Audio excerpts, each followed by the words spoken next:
nuestro tiempo de tertulia nos acompaña Luis Herrero. Buenos días. Muy buenos días, Maite. Que estás de enhorabuena, ¿no? Estoy de enhorabuena porque estamos en Navidad, porque uno se reencuentra con los espíritus navideños. Bueno, que tu hija ha tenido un hijo, así no uso esa palabra tan temida, ¿no? No, de abuelo. No, a mí la palabra abuelo no me da miedo. A mí lo que me da miedo es pues mirarme al espejo y darme cuenta de que ese abuelo soy yo. No. Bueno, pero eso es un grado. Bueno, Víctor Rubido, buenos días. Y José Raga, buenos días. Bueno, yo tengo un amigo que decidió, cuando tuvo su primer nieto, que no le llamasen abuelo, que le llamasen capitán. Y los nietos le llaman capitán. Pero yo creo que es abuelo, a mí me parece una palabra estupenda. Es abuelo, ¿no? Abuelo, no esa tontería a mí a tu edad también me parece. Sí, la verdad es verdad. No soy la más indicada así para decir que me gusta. Yo creo que es un grado el ser abuelo. Sí, yo también. Además es un grado, ya lo comprobará Luis eso en el tiempo, que es muy superior al de ser padre, vamos, porque te coge en otra época distinta. Te coge ya en una época sin responsabilidad, con el nieto que acaba de nacer, solo para disfrutar. Las noches las pasan los padres. Pero dándole un poco más de proyección a la idea, yo, no por lo personal, sino por lo que veo, estoy empezando a inquietarme. Es decir, el abuelo que tú y yo hemos tenido en la cabeza, es decir, ese hombre que tiene la gran ventaja de que no tiene por qué educar a su nieto, porque para eso ya está su padre, que generalmente es un idiota, siempre que no sea tu hijo, o sea, digo, los yernos.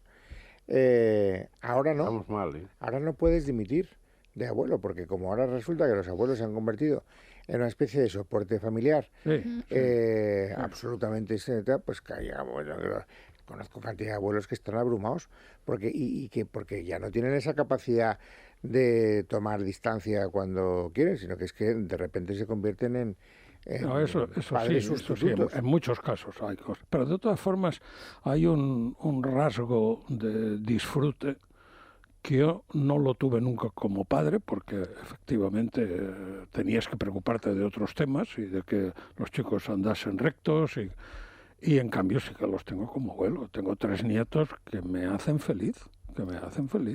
No sé si estamos de enhorabuena a alguien aquí en la mesa también por la lotería, si os ha tocado algo. Y que ahí se en pueda cambio decir, cero. Ahí en cambio cero. Ni la pedrea. Ni la pedrea, nada. Ni el reintegro tampoco. Muy tacaña la lotería. Yo llevo toda la vida intentando que me toque y no me toca nunca. Hay gente que le han tocado a veces más de una vez. Sí. Sin que estén implicados en ninguna corruptela ni nada. No, creo que eso es publicidad. Sino que yo también les estoy ha tocado. convencido que no toca a nadie. Yo también.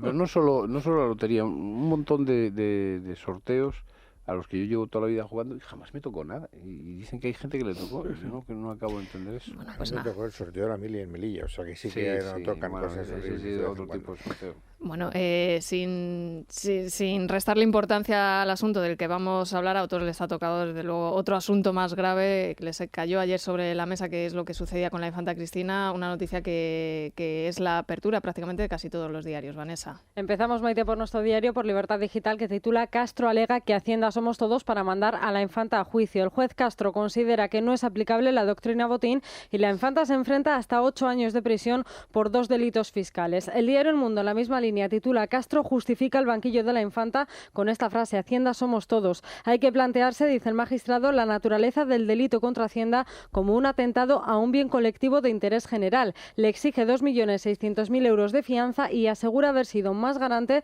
con la presunción de inocencia de la infanta que con el resto de los acusados. En el diario El País, la infanta afronta hasta 8 años de cárcel, pero no renuncia. El juez acusa a doña Cristina de 2 delitos como colaboradora necesaria de Urdangarín y la Casa del Rey se públicamente. En el diario ABC, el juez Castro sienta en el banquillo a la infanta Cristina. En La Razón, el juez Castro lleva a juicio a la infanta porque Hacienda somos todos, avala que se siente en el banquillo acusada solo por la acción popular y la defensa prepara ya la apelación. En el diario La Vanguardia, el titular de apertura, en otro orden de cosas, el Tribunal Superior de Justicia catalán investigará a Artur Mas por desobediencia al 9N. Bueno, enseguida vamos a abordar también esta cuestión, pero quería preguntaros un poco qué opináis de lo que conocimos ayer, de ese auto del juez Castro y sobre todo también del hecho de que la infanta Cristina todavía no haya renunciado a sus derechos dinásticos, un gesto que se esperaba que pudiera producirse una vez se conociera el auto del juez de sentarla en el banquillo. Hombre, no lo sé, lo de la renuncia, el momento procesal no sé cuál es. Yo creo que ella tiene en principio todavía 2 pequeñas balas en la recámara. Una, que prosperara el recurso que ha anunciado Miguel Roca y que iba a presentar contra un auto que en principio era irrecurrible, pero aquí vivimos en un país... No, pero me han explicado, no es así, Luis, no es recurrible. Solamente una vez que empieza la vista, el abogado puede volver a solicitar, pero con ella ya sentada en el banquillo. No, son dos cosas distintas, Vito, porque yo también he preguntado. Yo te digo lo que me explicó ayer un juez, me dijo, este auto ya no se puede recurrir. No, se puede recurrir. Otra cosa distinta Otra cosa es que no lo admitan. Es que no lo admitan a trámite la recurso. O sea, lo que tú dices es verdad y es la segunda bala de la recámara, que son las cuestiones previas en el momento en el que empiece el juicio. Pero Roca ha anunciado que va a recurrir porque estima que este no es un auto de apertura del juicio oral clásico, sino que ha aprovechado ese auto para hacer unas reflexiones sobre la legitimación de la acusación popular para sostener la acusación de delito fiscal en contra de la doctrina Botín. Entonces lo que van a recurrir es precisamente esa legitimación. Lo normal, dicen los expertos jurídicos, que se equivocan tanto como los periodistas, es que la audiencia no admita el recurso, porque es un recurso, ese auto no recurrible. Pero, ¿quién apuesta en este momento sobre la posibilidad de que se rompan todas las historias y que digan que efectivamente el juez no es quien para decir quién está legitimado o quién no está legitimado en la apertura de un juicio oral? Y entonces es cuando vendría efectivamente la segunda bala en la recámara, que son las cuestiones previas, que es donde se acuñó la doctrina Botín, porque Botín estuvo, no lo recordamos, pero Botín lo sentó en el banquillo, y una vez sentado en el banquillo se plantearon las cuestiones previas, y fue cuando el tribunal sentenciador dijo efectivamente no procede acusarle, porque si ha decaído la acusación del fiscal y la del abogado del Estado, es decir, la de las partes implicadas, pues entonces no hay manera de sostener esa acusación. Tal vez, pero esta es una interpretación absolutamente navideña, tal vez la infanta lo que quiera es asegurarse de una manera absolutamente ya, en fin, más allá de toda duda, de que efectivamente se sienta en el banquillo para renunciar a los derechos dinásticos. Yo creo que no, yo creo que a ella se le ha solicitado, en primer lugar, por varios emisarios, si se puede decir así, de su padre hace ya tiempo. Se fueron hasta Suiza, le plantearon que su padre vería con muy buenos ojos la renuncia, y no hubo tal renuncia. Tiene un empecinamiento personal ella y su marido en no renunciar, y yo creo que ella no va a tener ningún gesto. De hecho, hoy un diario poco monárquico como El País me insistía y yo creo que insiste, entre otras razones, porque allí está Javier Ayuso, hasta hace muy poco director de comunicación de la Casa del Rey, y que conocía el empeño no solo del rey Juan Carlos, sino también del actual rey Felipe VI, en que la infanta Cristina renunciase, y no quiere renunciar, y yo creo que no va a renunciar. Ni se le puede obligar, ¿no? Tampoco. Sí, porque es un derecho personal. Claro. Y no solo eso, sino que además ella tiene un empecinamiento personal, cree que no se han portado bien con ella, y ya veis que no ha tenido ningún gesto de humildad, de pedir una disculpa, un perdón, nada. O sea, que Cristina y su marido Urdangarín no están por la labor de tener ningún detalle, a pesar de que la defensa, sobre todo la de Urdangarín, ha sido...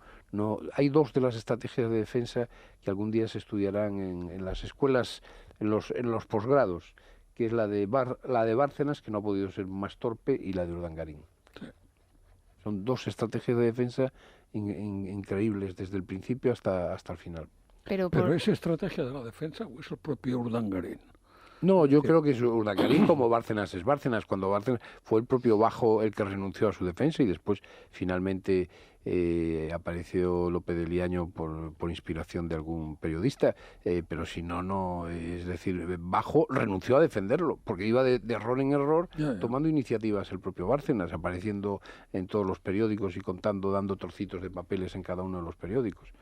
¿Qué puede pasar? Yo en cuanto a la renuncia, evidentemente con lo que está diciendo Bello, la solución es muy clara, es un derecho personal, por lo tanto no cabe, caben presiones dentro de la familia, decir, cuidado, qué tal, que no sé qué, pero al final quien tiene que renunciar es el renunciante, y por lo tanto, si no sería renuncia, sería cesación en los derechos dinásticos, por lo tanto, corresponde a ella decir que renuncia a ser infanta de España, ¿no? Y por lo tanto, bien, ahora, yendo a la sentada en el banquillo, yendo a la apertura del juicio oral, yo no voy a entrar en el fondo porque por mucha información que pueda tener, tengo la que ha salido en prensa, no he entrado yo en el sumario.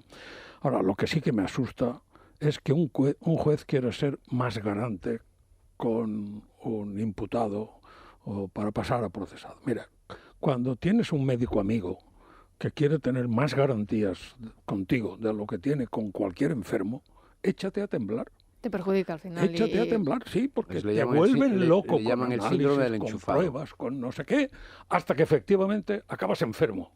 Acabas enfermo, aunque solo sea por la presión, ¿no? Pues yo preferiría que no fuera más garante. Yo creo que estaba... garante como con todo, que en definitiva es su obligación. Yo supongo que habrá sido una forma también de decir las cosas, ¿no? Pero, hombre, no pretenderá usted que yo me tome las cosas a beneficio de inventario tratándose de la infanta. Bueno, pero no sea más garante. Yo creo que ahí se defendía a sí mismo de esas acusaciones y también en parte de manera implícita estaba denunciando presiones, ¿no? Porque yo el hecho de decir... he sido todavía más de lo que se esperaba con la infanta Cristina que con el resto de imputados, en parte viene a confirmar que ha sufrido ciertas presiones por ser la infanta Cristina, o al menos yo quiero ver eso. Cuando una ley es muy clara, hay leyes que no son claras, y entonces ahí caben 150.000 interpretaciones. Ahora, cuando una ley es muy clara, el juez establece una interpretación en función de unos criterios todos los respetables que se quieran, pero interpretación que no es exactamente lo que la literalidad de la ley dice. Yo, a mi forma de ver, se inicia un proceso peligroso. Peligroso porque la ley no la estoy leyendo como la lee todo el mundo. Pero además he hecho otra interpretación, que esa sí que es lógica, que es la de los hechos. Yo valoro los hechos en función de mi interpretación, hechos que parecen demostrados y que de ahí yo interpreto una actitud del presunto delincuente.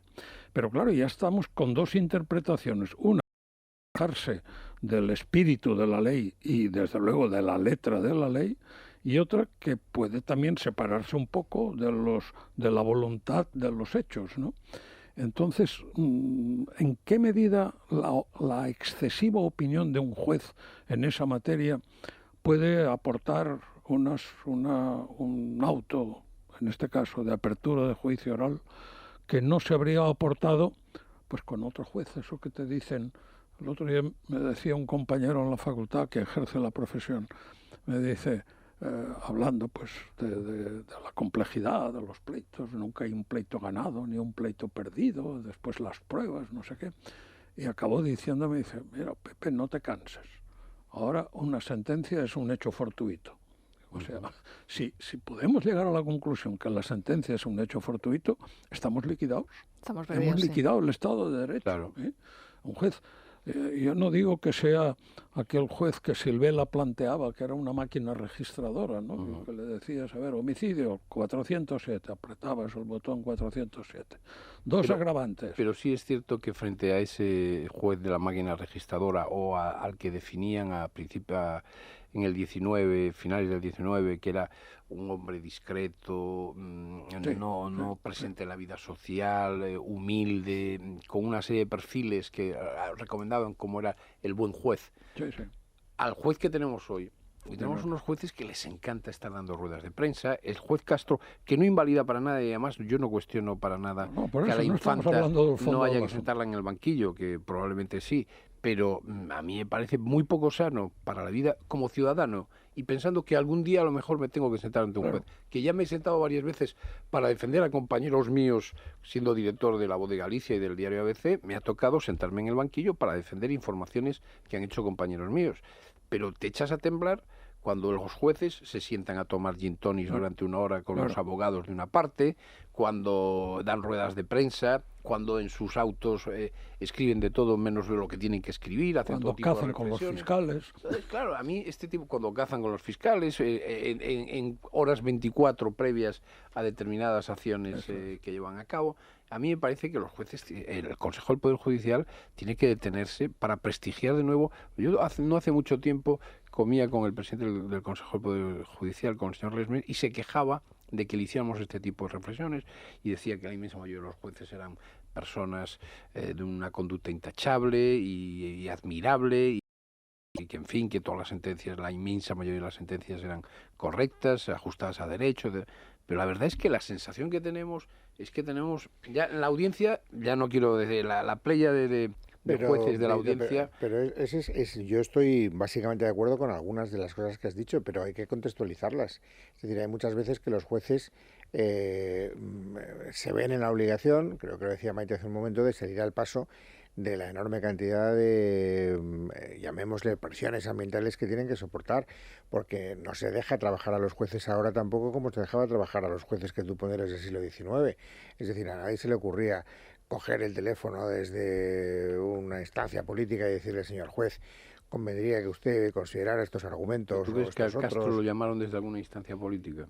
Yo creo honestamente no, más allá de lo que ya le haya dicho el Bueno, es decir, yo lo que creo el fiscal, vamos. Y me parece que, yo no sé si le llamaron directamente una instancia política o no, porque también las presiones se ejercen con una cierta sutileza. O sea, tampoco es que de repente te llame el presidente del gobierno, soy Mariano.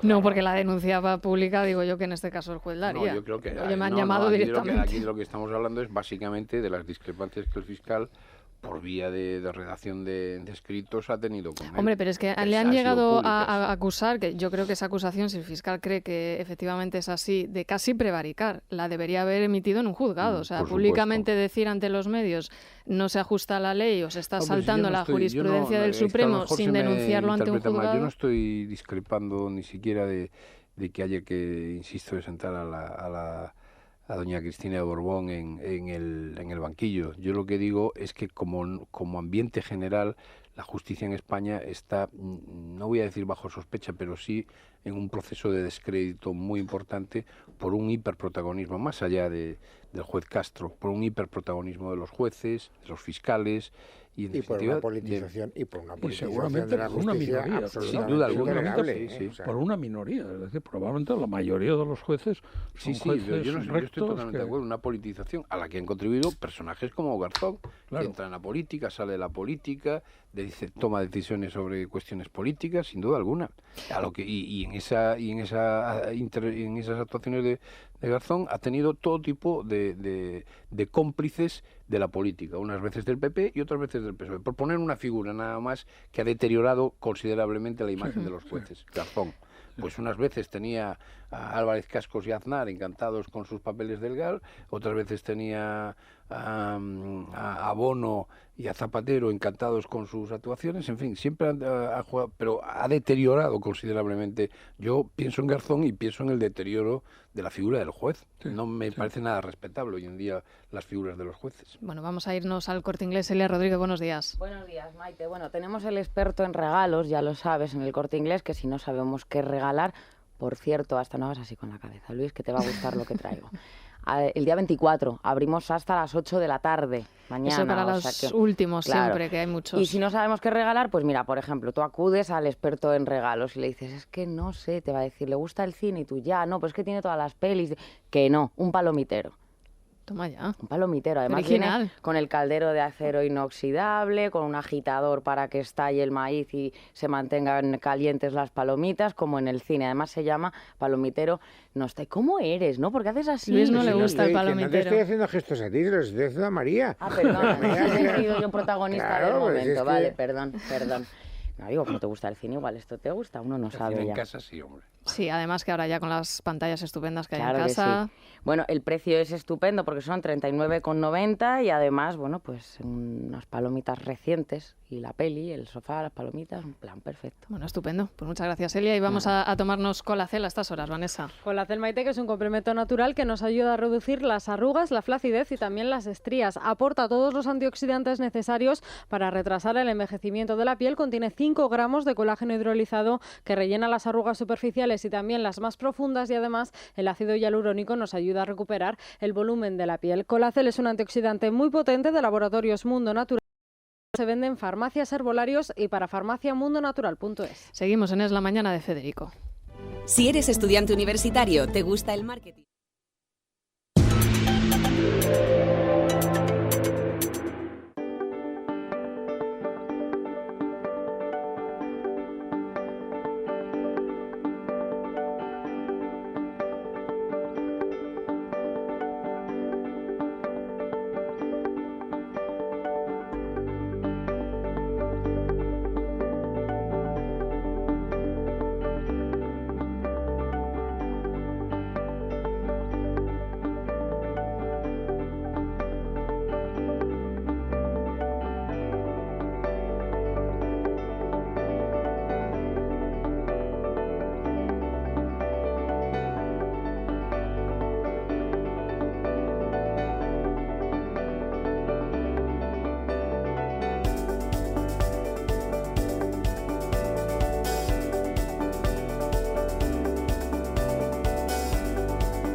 ver qué tiempo nos espera para hoy lunes 23 de diciembre. Hay alerta amarilla por nieblas en el norte del país, intervalos nubosos en Galicia, el área del Estrecho y el litoral del Málaga, donde además se esperan lluvias. También tenga mucha precaución con la calima en las Islas Canarias. Las temperaturas siguen más o menos como hasta ahora. En Madrid estamos a 1 grado, llegaremos hasta los 11. La máxima estará en Las Palmas de Gran Canaria, Santa Cruz de Tenerife con 22 y la mínima en León con 4 grados bajo cero.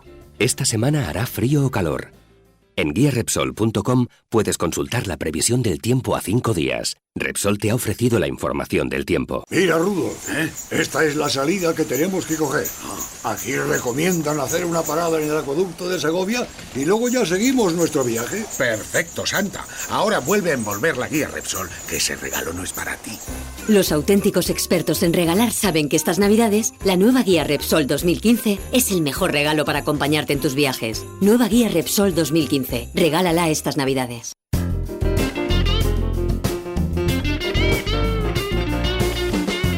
Con Selvank vamos a ver cómo abre estas horas la bolsa. Domingo, buenos días de nuevo.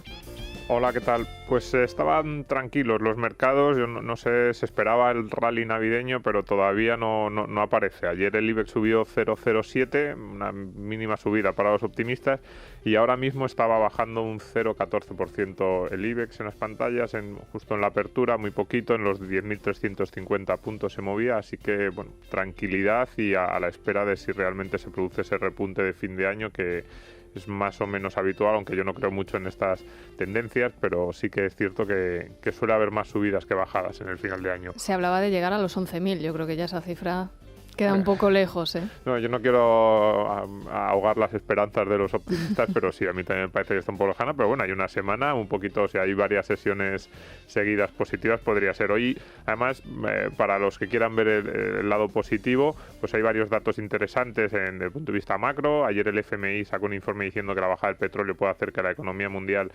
recupere un 0,7% respecto a lo que había previsto anteriormente. El PIB francés acaba de sacar el INE francés. Estadísticas francés, el INE del tercer trimestre es 0,3% positivo, se recupera el segundo trimestre, también es un dato bueno, y se espera que el Departamento de Comercio de Estados Unidos dé los datos de crecimiento económico en Estados Unidos, se espera que pueda ser incluso un poquito superior al 4% en el tercer trimestre. Si todas esas noticias se fueran confirmando, todos estos datos macro, pues sí que es cierto que a lo mejor se podía ver un poco, pues bueno, se podían alegrar las cosas en los mercados, veremos, pero ya digo que ahora mismo estaba ligeramente negativo el IBEX en la apertura. Bueno, gracias, Domingo. Hasta aquí la bolsa con Selvank. Selfbank les ha ofrecido la información de apertura de la bolsa. ¿Qué es el selfbankismo? ¿Estamos quizá en los albores de una nueva visión de las operaciones bursátiles? ¿Están nuestras neuronas preparadas para aceptar algo tan disruptivo? Anda que, para decir que ahora en Selfbank puedes operar en bolsa desde solo 3,95 euros por operación, no hacía falta enredarse tanto. Apunta, desde 3,95 euros por operación y no te enredes. Entra en selfbank.es, el banco experto en inversión y ahorro.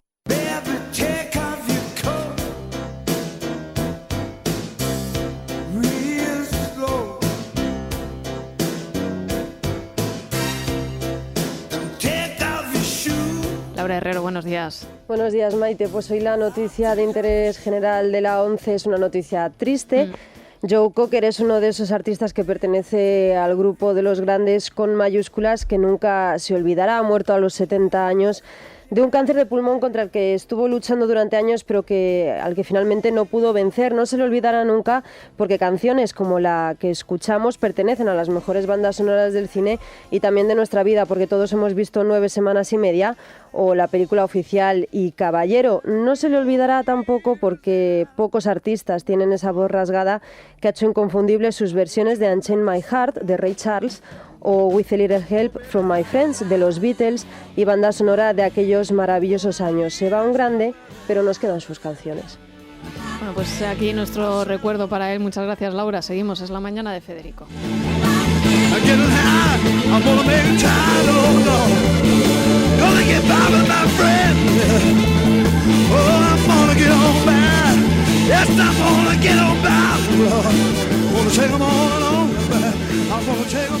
Es la mañana. Es radio.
Navidad y Vieito también estáis de enhorabuena en ABC, ¿no? Que antes hemos dado la enhorabuena por varias cosas, pues sí. en el diario ABC también. Hombre, supongo que mañana o en los próximos días se publicarán los datos de la OJD. La OJD es la Oficina de Justificación de la Difusión, que esos son los datos verdaderamente interesantes y ciertos. Sí, ahí no es una encuesta, es el ejemplar. Ese es el ejemplar que se ha vendido. Y después, como ocurre siempre, no es lo mismo el ejemplar que se vende en el kiosco que esas cosas que se llaman ventas en bloque. Que es repartirlo gratis. Exactamente. Sí. Entonces, tanto en el diario ABC tiene la segunda posición consolidada en Madrid, es decir, el País y ABC son los dos primeros periódicos de Madrid, y somos el periódico que menos caemos en venta en toda España, tan solo un 2% con respecto al año anterior. Un 2% es un éxito enorme en este momento en que las caídas de nuestros competidores pues son del 10, del 12 y del 14%. Sí, está complicado el tema. Entonces yo creo que es la demostración de que los lectores de ABC pues evidentemente son mucho más leales y fieles a su cabecera que los de otros periódicos. Bueno, pues enhorabuena al periódico. Y si os parece, vamos a repasar otro de los asuntos del día, porque la verdad es que aunque estamos en Navidades y son días de fiesta, ayer había muchísima actualidad que repasar, y es el asunto de Cataluña. En el Tribunal Superior de Justicia catalán decidieron admitir a trámite las querellas. ¿Cómo lo recoge Vanessa La Prensa?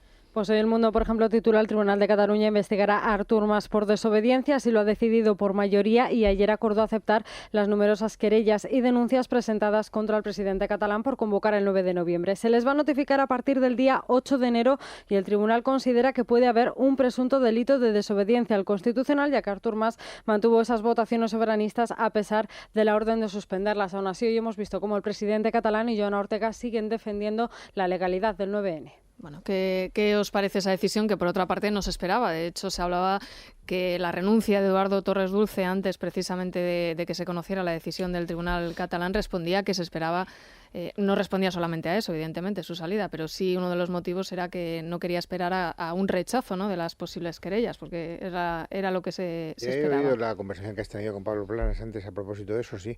Yo fíjate que discrepo. Yo creo que lo raro, lo difícil, lo que hubiera sido muy complicado es justificar la decisión contraria.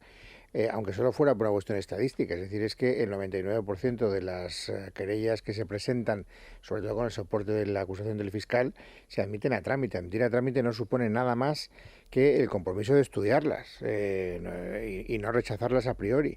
Por lo tanto, a mí me hubiera costado mucho más entender la decisión de no admitirlas, es decir, lo hubiera interpretado más como un empecinamiento en proteger sin cobertura argumental el futuro penal, si es que se puede hablar en esos términos, de Mas y de Joana Ortega y de Rigau, etcétera, que el hecho de que ahora se abra un proceso en el que se han minimizado efectos colaterales. Es decir, es una decisión esta que ha tomado el Tribunal Superior de Justicia de Cataluña astuta, en primer lugar porque hace un razonamiento, yo no soy jurista y no soy quien para criticarlo, pero un razonamiento bastante alambicado para desprender de la investigación todo lo que no sea puramente el delito de desobediencia. Que recordar que Torres Dulce había visto prevaricación, habría visto malversación y usurpación de funciones, aparte del propio delito de desobediencia. Bueno, ellos dicen que todo cuelga de un único delito de desobediencia, agrupan todas las investigaciones en una y toman una decisión también, dicho, dejan de tomar decisiones que hubieran sido más valientes, como por ejemplo fijar el tiro sobre determinadas personas y decir que van a investigar determinados comportamientos concretos con nombres y apellidos, y sin embargo no lo dicen. O sea, hablan solo de las 3 personas querelladas por el Ministerio Fiscal, pero nada más. O sea, es decir, hacen lo mínimo imprescindible para que jurídicamente ellos puedan salvar la cara y decir que hemos hecho lo que se hace habitualmente en estos casos. No hemos hecho nada que no se haga habitualmente en estos casos. Hay una querella presentada por el fiscal y por otros particulares y por otros partidos, se agrupan, se investigan todos y se admiten a trámite. Y a partir de ahora, cuando entre en el fondo de la cuestión, si quieren llegar o no quieren llegar a alguna conclusión práctica. Sí, porque además Pablo Planas nos decía que el instructor del caso fue nombrado por el Parlamento de Cataluña, en el que tiene mayoría, por supuesto, CiU, así que debe su cargo a los políticos, como suele pasar en muchas ocasiones, y esto puede avanzar el sentido de la decisión que tome. Eso, bien, visto desde otro lado, es una oportunidad para recuperación del buen nombre de los jueces. O sea, que es una ocasión para que se han desaprovechado en tantas ocasiones. Ahora, lo que estaba diciendo Luis, cuando yo estudié Derecho allá en el origen de los tiempos, efectivamente hay delitos que son precisos para la comisión de otros delitos. Ahora lo que se juzga es el delito más grave. Entonces, eso es como si el sujeto que entra en una casa ajena, amordaza a los dueños, incluso mata a uno de ellos para robar, le acusas por allanamiento de morada. No, hombre, ¿cuál es el delito principal? Asesinato, si es que realmente no ha habido posibilidad de defensa y demás. Y, pues entonces defensa, que además hubo allanamiento de morada, de acuerdo. Entonces, precisamente, si todo se cuelga de la desobediencia, lo que importa es cuál es lo colgado. O sea, no vayamos a tener como colgado un volumen gordo y usted está mirando solo dónde lo hemos colgado, ¿no? Entonces, efectivamente, la desobediencia, yo es que o cambiamos el concepto de desobediencia, o me da la impresión de que va a estar muy difícil la discusión o la solución negativa a la desobediencia. Es más, porque no existe el agravante de chulería, porque si no, habría además con el agravante de chulería. Porque hay que si alguien quiere, exactamente, si alguien pretende seguir esto y quién da, que vengan a por mí. Y después dijo, porque primero fue él solo, pero después pensó que hombre, yo solo, y dijo, yo y mi gobierno. Bueno, pues tampoco solo tres. Supongo que entraremos en consideración, no hace falta que lo diga ahora, pero que se entrará en consideración de más gente. El señor Homs ha estado presumiendo de todo lo que estaban haciendo, ¿no? Con lo cual... No, pero ha quedado explícitamente excluido, ¿eh? Por eso no lo entiendo. Pero yo varias cosas. Yo estoy de acuerdo con Luis que estadísticamente se admiten casi todos, pero también es cierto que el tribunal ha concentrado muy bien, ha acotado muy bien el delito, que es el delito de desobediencia. Por otro lado, yo no creo que Torres Dulce dimitiese porque no iba a salir adelante. Tú eres un experto en Torres Dulce, yo no creo que haya sido por esa causa. Yo creo que son otra catarata de causas distintas. Pero el momento elegido no crees que haya influido, porque justo a 2 o 3 días, ¿no? De que se conociera esa decisión. Yo creo que no, yo creo que tiene otro origen. Pero bueno, no es a mí lo que me parece es que el señor Artur Mas se le ha advertido reiteradamente de que iba a cometer un delito. Y se le advirtió meses antes, semanas antes, días antes, horas antes. Y él siguió adelante. Y siguió adelante por una sensación que hay en cierta parte de la sociedad española y en cierta parte de la clase política de que en este país no funciona el Estado de Derecho. Y yo creo que ahí es donde no debe ceder para nada nadie que crea de verdad en este país y que tenga responsabilidades políticas debe ceder en ese terreno, porque es que cuando dicen esas tonterías que dice algún colega, es que esto es política. Oiga, la justicia es política también. La justicia se deriva de una forma de hacer política. Entonces no se puede disociar lo que funcione el Estado de Derecho de hacer política. Se hace política para que haya precisamente un régimen de libertades, de garantías y un Estado de Derecho. Por tanto, hacer cumplir la ley es hacer política. Entonces esta tontería, no, es que esto es hacer política. No, por hacer política es que un señor que ha desobedecido, pues evidentemente se ha juzgado, se ha sentado en un banquillo. Y a mí me parece que no se debería ceder ni un ápice, ni esto de negociar bajo mesa, ni nada de nada. Mira, señor Mas, usted ahora se va a sentar en el banquillo. Y va a ser procesado, y si puede ser inhabilitado, que sea inhabilitado. Aparte de que hay una consideración, si quieres ya estrictamente política, que nos hace pensar que el señor Mas no debe estar nada triste. Es decir, Mas le ha dado la vuelta a unas encuestas que le sonaban regular, tirando mal, precisamente por su desobediencia ante el Tribunal Constitucional y haber dado un paso más y haberse colocado al frente de esa manifestación independentista que ahora pues le premia el esfuerzo y el gesto de audacia. Si tú ahora lo sigues manteniendo como víctima propiciatoria, sin ningún riesgo, porque vuelvo a repetir que la admisión a trámite no supone en sí mismo ningún riesgo, pues estás prolongando ese estado, digamos, de plus victimista que le suena favorablemente. O sea, que si yo fuera Mas y tuviera amigos jueces en el Tribunal Superior de Justicia de Cataluña y me preguntaran, oye, Artur, ¿qué quieres que hagamos? Chico, admitirla, hombre, admitirla. Sí, no me exoneréis tan pronto, porque esto todavía pues prolonga mi... Bueno, yo por si acaso, siempre que tenga que sentarme ante un juez, en un principio, si no la pueden admitir, me quedo más tranquilo. Bueno, pero es que estás pendiente de los votos. Claro, tú no dependes de eso. Yo, por si acaso, los jueces, ¿no decías que un colega tuyo decía que una sentencia ya es algo fortuito? A mí, yo, por si acaso, no quiero tentar la suerte en este... Pero si me permitís, hablabais antes de la respuesta política y yo aquí lo que no he entendido muy bien es el espectáculo que se ha dado de enfrentamientos con el fiscal, el gobierno, etcétera, cuando también existía la figura de la abogacía del Estado, que podría haber presentado su propia querella si tenía realmente intención el Ejecutivo de denunciar lo que vimos el 9 de noviembre. Bueno, pero si bien, de acuerdo, el Ejecutivo... Pero para mí por encima del Ejecutivo está la decisión del judicial y está la decisión de las sentencias múltiples sin cumplir en Cataluña, que ahora todo esto se reverdece del Tribunal Supremo y la decisión del Tribunal Constitucional, con independencia de lo que haga el gobierno, ¿no?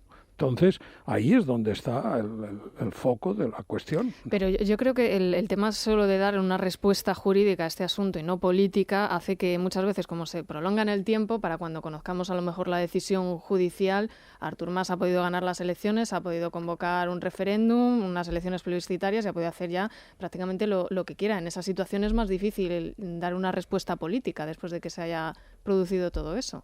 No sé por qué hasta ahora no se ha producido una respuesta política de inhabilitarle, de amenazarle, además a través de la financiación. Tendríamos que entrar en la quinta esencia de las relaciones, ¿no? Y es mucho más complicado porque realmente el gobierno está dispuesto a enfrentarse con Cataluña tan abiertamente y perder o ganar votos. Yo creo que no gana ni un solo voto en Cataluña y en cambio los pierde en el resto de España, pero quien está al frente del gobierno tiene perfecta autorización para opinar lo contrario a lo que estoy diciendo yo. Pero lo que no cabe es el discurso que se está dando. La señora Regrau creo que ha sido la que ha dicho que no comprende que por un hecho democrático de una votación se les vaya a castigar, ¿no? Pero ¿cómo? Usted no sabe lo que es la democracia. Efectivamente, por ahí. No cabe democracia sin derecho. Si no hay marco jurídico, olvídese usted de la democracia, porque la democracia o deviene en una dictadura, y entonces aquí todos encantados. Pero José, el problema es que la perversión que se está dando, que se está llevando a cabo en la sociedad española, donde irrumpe de los populismos, el nacionalismo es un populismo más, donde, pues claro, convierte la democracia a su antojo y a su conveniencia. Claro. Entonces, romper e incumplir la ley es un acto democrático, rotular en tu tienda en castellano es un acto antidemocrático según ellos. Entonces, sí. Claro, es que esto no hay nada más antidemocrático que esa visión tan parcial que hacen los nacionalistas, claro, de interpretar la ley y de interpretar la democracia según les conviene. Pero efectivamente, yo, y ahí sí estoy de acuerdo con vosotros, lo que falta es una respuesta democrática, firme, con coraje, ya no solo del gobierno, sino de toda la clase política española. Hay que decir que en estos momentos es que el Partido Socialista está instalado en una doctrina muy semejante a la de los nacionalistas.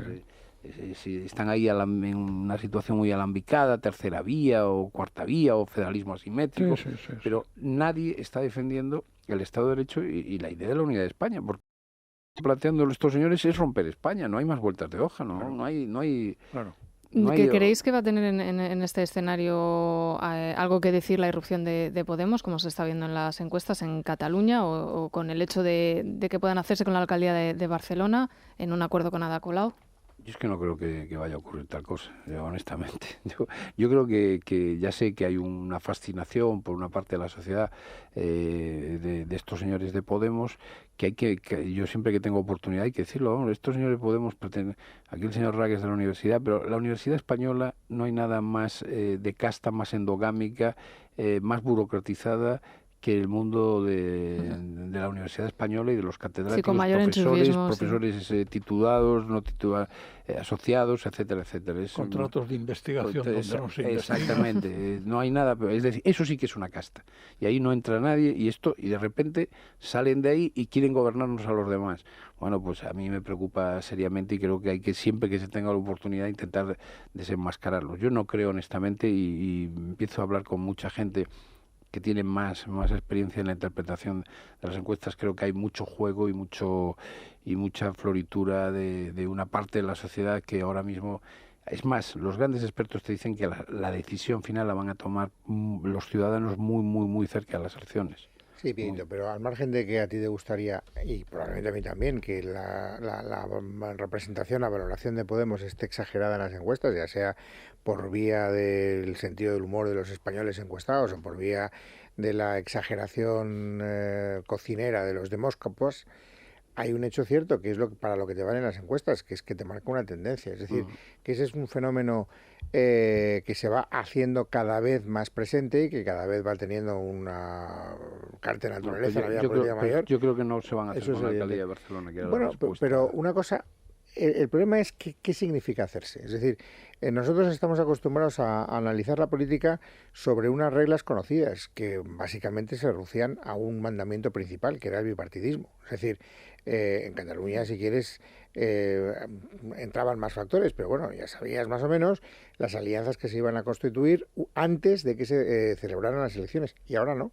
Es decir, ahora no es pensable que, digo, rebus sic stantibus, que una fuerza política vaya a ganar por mayoría absoluta, ya sea una alcaldía, una comunidad autónoma o un gobierno nacional, salvo tú cuando quieres malgastar tus ahorros invitándome a Percebes.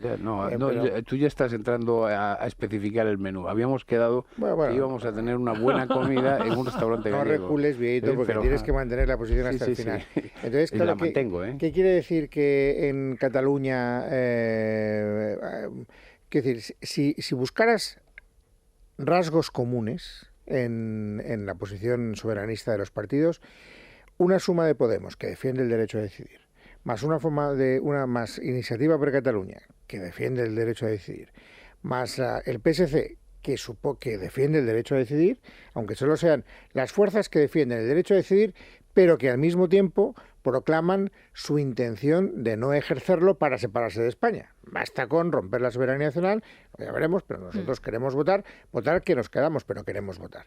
Bueno, solo eso ya se hace con la alcaldía de Barcelona, naturalmente que sí. Es decir, porque gane un partido, no, pero al final tienes que sumar más votos que los demás. Entonces, ese es el problema que yo veo, que efectivamente... Yo creo que Iglesias ha calculado mucho eso para sus manifestaciones en Cataluña. Pero yo, sin restarte un ápice de razón a lo que acabas de decir, al final los procesos son mucho más complejos e incluso hay un aspecto muy relevante que no tenemos en cuenta, que es las ambiciones personales.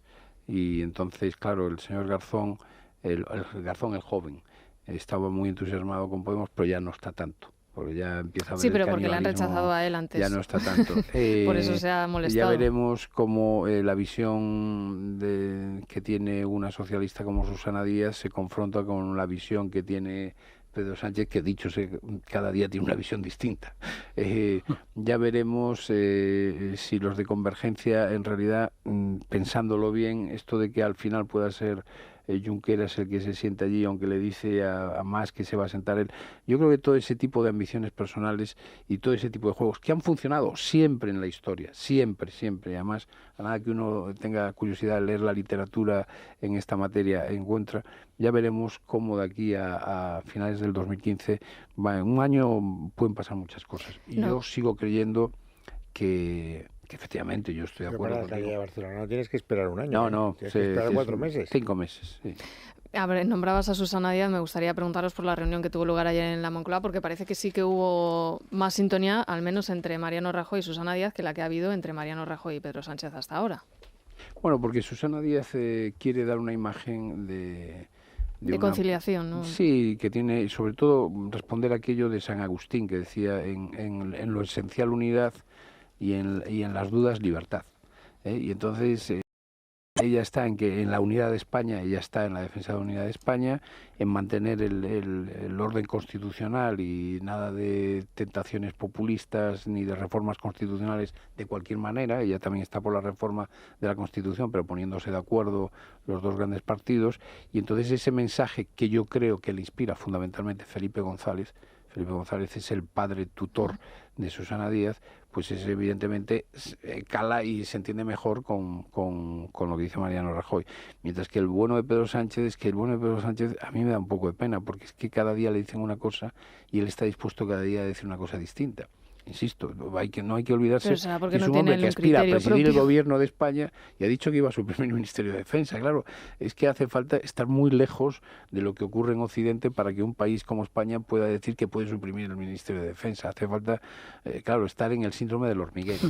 Es decir, claro, si tú todo lo resuelves creyendo que teniendo una buena cuenta en Twitter, yendo al hormiguero y llamando a Jorge Javier ya te haces un perfil político, pues chico, yo creo que alguien lo está engañando.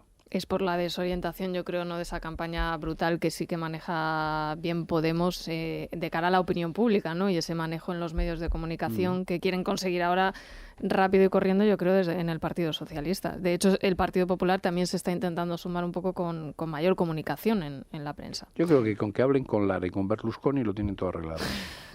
Dos llamadas de teléfono y rápido. Hombre, con Roures. Sí, pero Roures se adapta. Roures sí que es un hombre pragmático, ¿eh?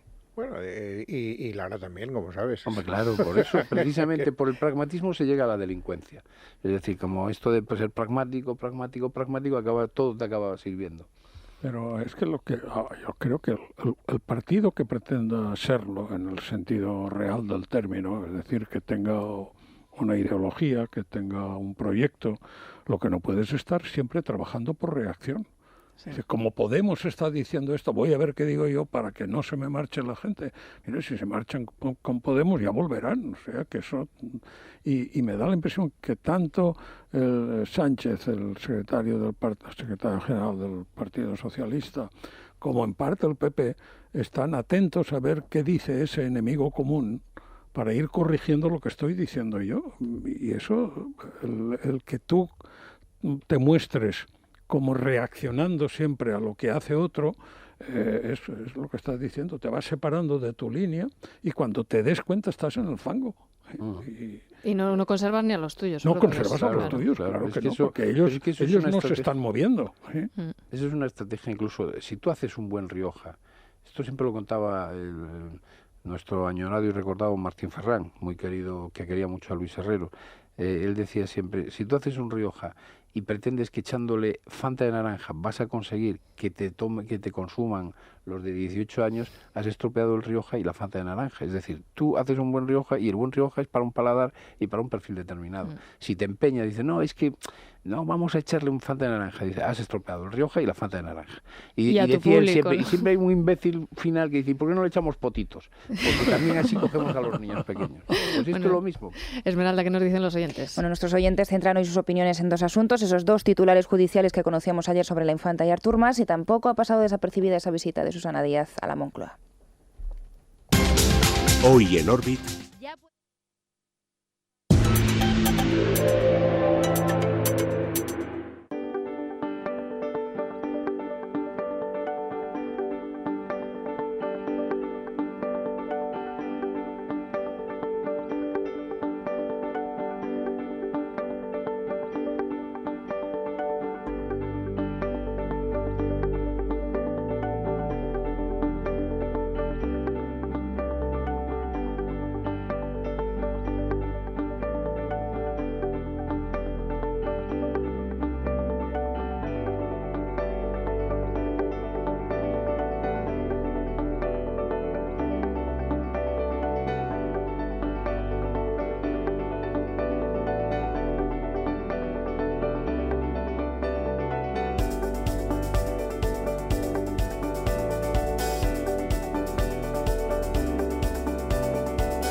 Es la mañana.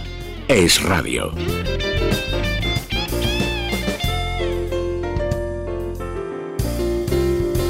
Esmeralda, ¿por qué asunto empezamos? Bueno, ayer a esta hora, Maite, todavía no conocíamos el futuro de la infanta ni tampoco lo que iba a decir el Tribunal Superior de Justicia catalana, así que nuestros oyentes aprovechan para valorar esos titulares. La infanta al banquillo y Artur Mas de momento a declarar. Reacciones diversas entre nuestros oyentes y algunos defensores de la hermana del rey. Igual eso de que no se enteraba de nada pues va a ser verdad.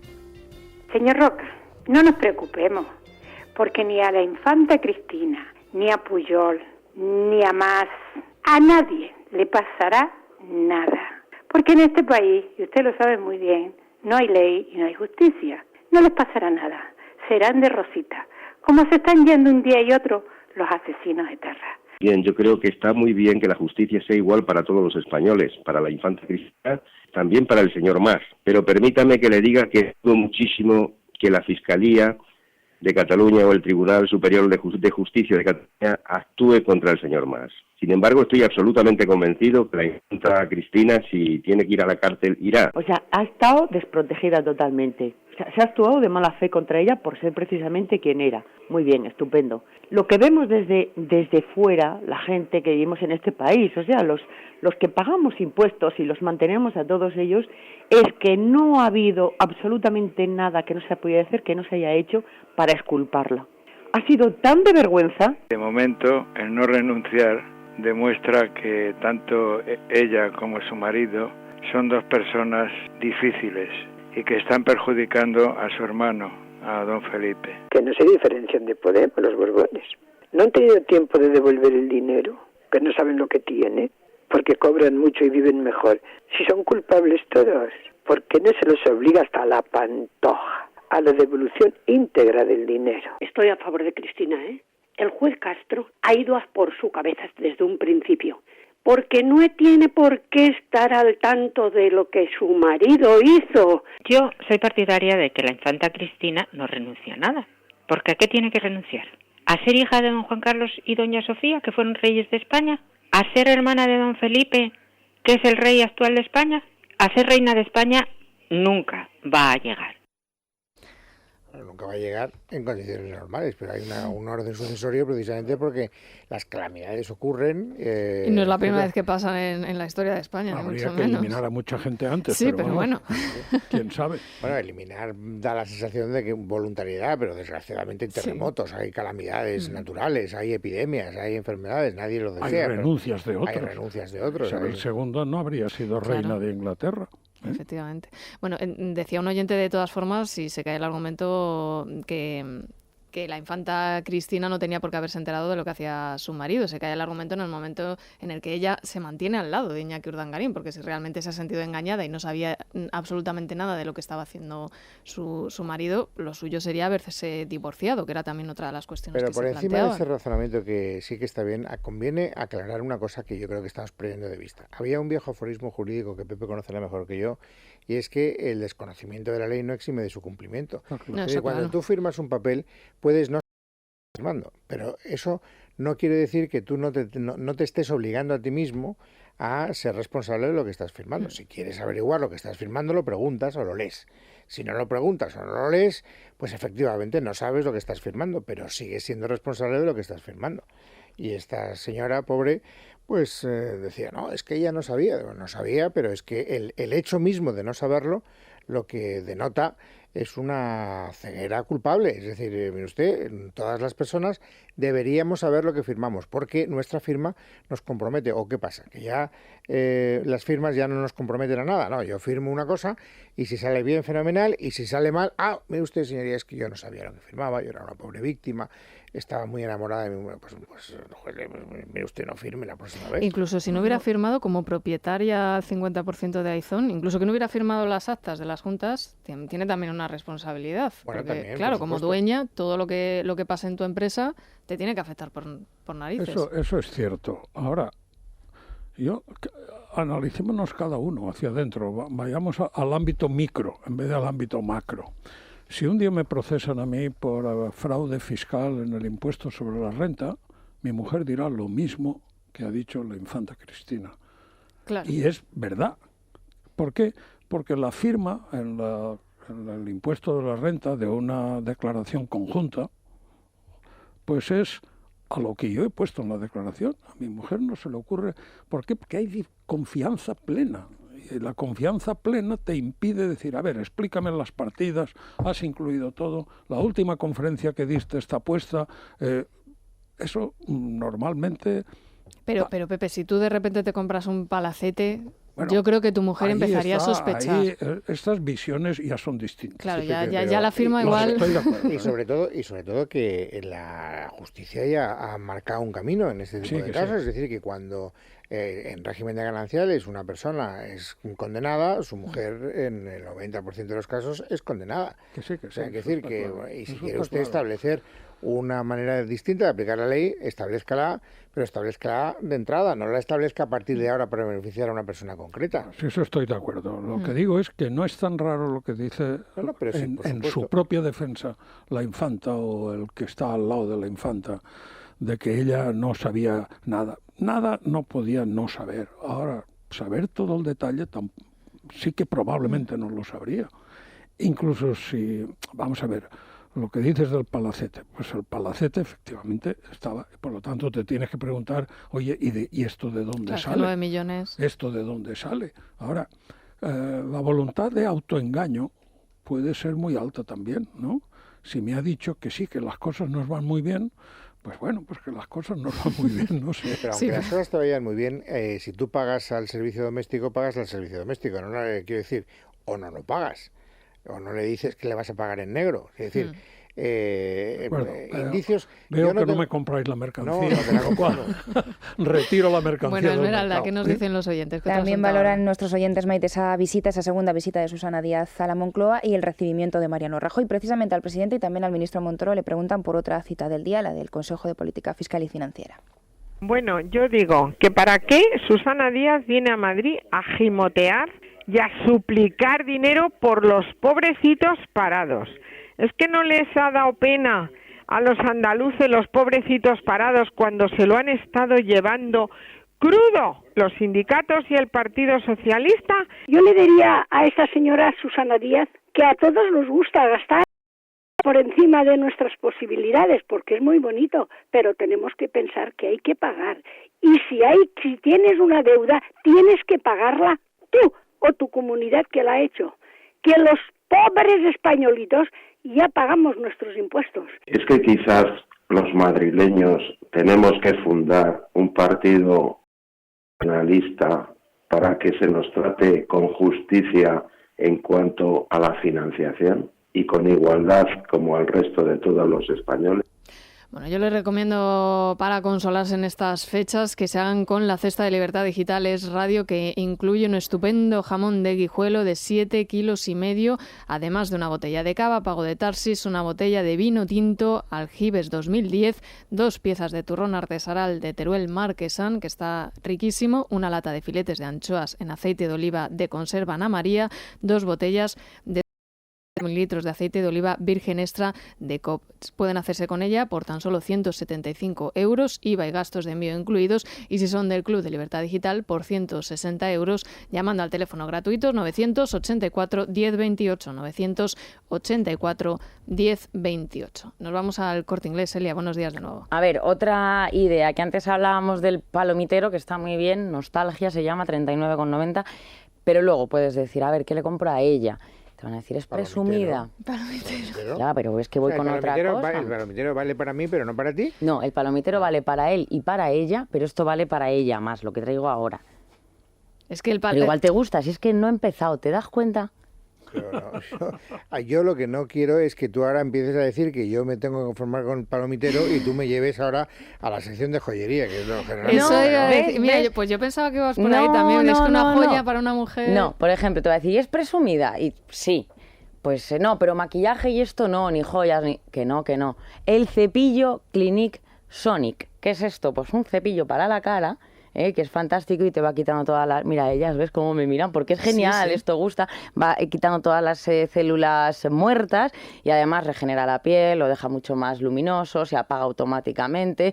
Es estupendo y además, pues ya digo, el regalo ideal para nuestra cara. Además, purifica la zona T, Luis, la famosa zona T, ¿sabes dónde está? Pero T, al ¿no? darlo hay que explicarlo un poco, decir, para que sigas igual de guapa. Porque es que si no, ahí está. Se lo pueden tomar un poco regular, para que sigas igual de guapa. Para que estés incluso más guapa si se puede. Bueno, pues este cepillo Clinique Sonic lo tienes de venta exclusiva en el Corte Inglés, así que para empezar el año purificándonos y limpiándonos la piel. Bueno, estupendo, Elia, gracias. Y también nos podemos hacer un estupendo seguro de salud con Aegon, Vanessa.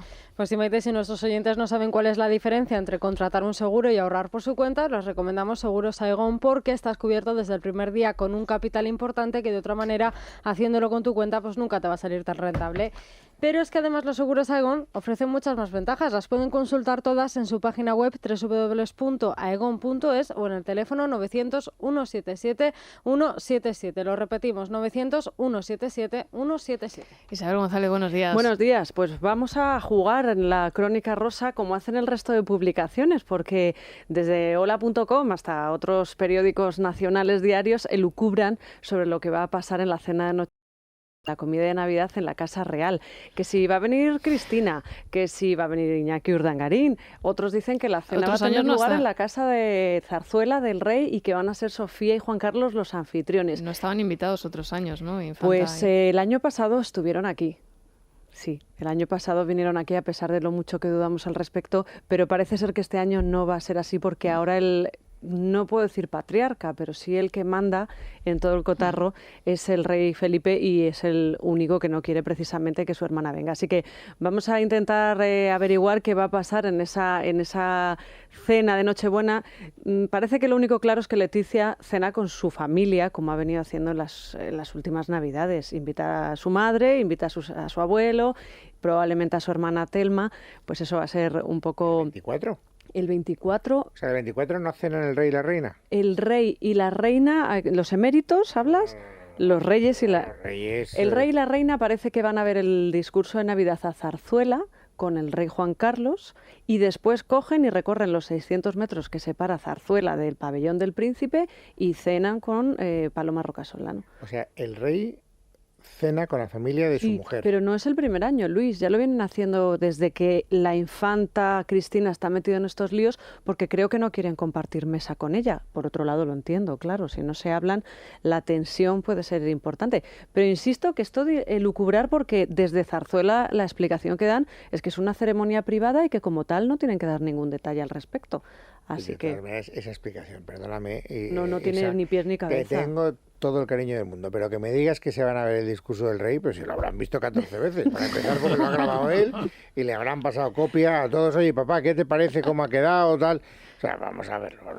No me hagas creer que los burros vuelan. Allí todos sentados con las palomitas, porque no, sí, como hombre, una familia más. ¿Tú no lo ves con toda tu familia? Pues yo la verdad es que no, pero esta vez, este año sí, porque tiene morbos. Es novedad. Dice 10 minutos además que lo va a dar de pie ese discurso. Es la única publicación que marca la diferencia y cuenta algo que no es tan manido como lo que venimos contando. Pues yo no se lo aconsejo, porque un discurso... Porque es muy alto. No, porque la televisión te lo disimula, pero no, pues porque un tío de pie siempre es más incómodo. O sea, hablar de pie, ¿qué quieres que te diga? Ya, pero se lleva mucho. Ahora todas las televisiones, los presentadores se ponen de pie, avanzan las noticias de pie, se dan vueltas las chicas del tiempo de pie, algunas saltan y hacen piruetas. Ya, pero si el rey dijeras que va a hacer una deposición peripatética, es decir, va a ir pasando por los salones mientras camina, claro, bueno, pues aún, pero estarte de pie ahí como un pasmarote de 15 minutos no da ninguna sensación de además, relajación. ¿qué haces? Te apoyas en la chimenea, pones las manos en la...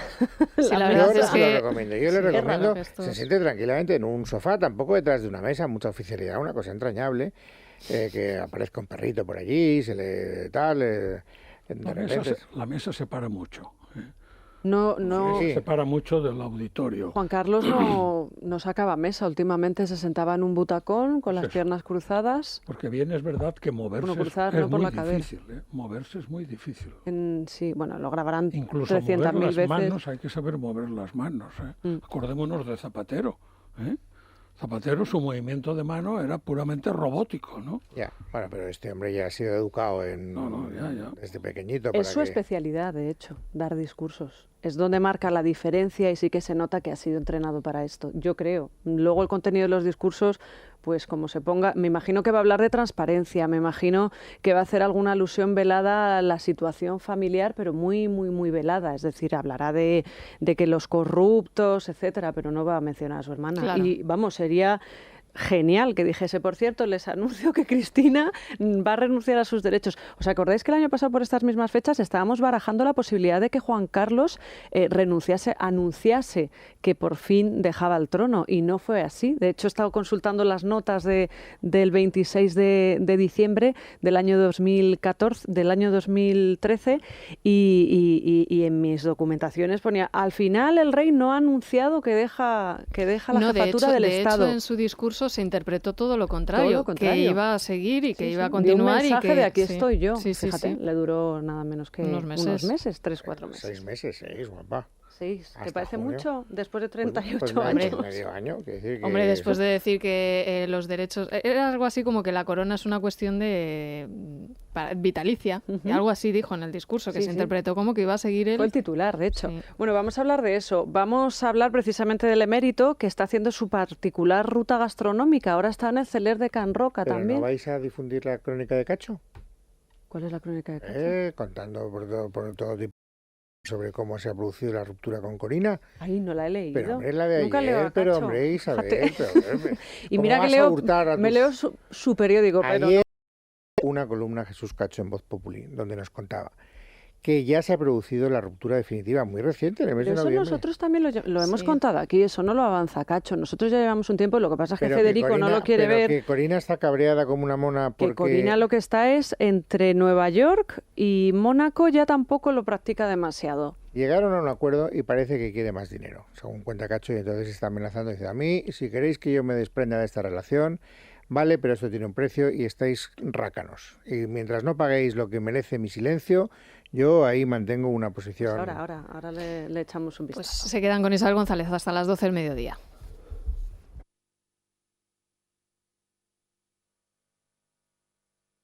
Madrid es radio 99.1.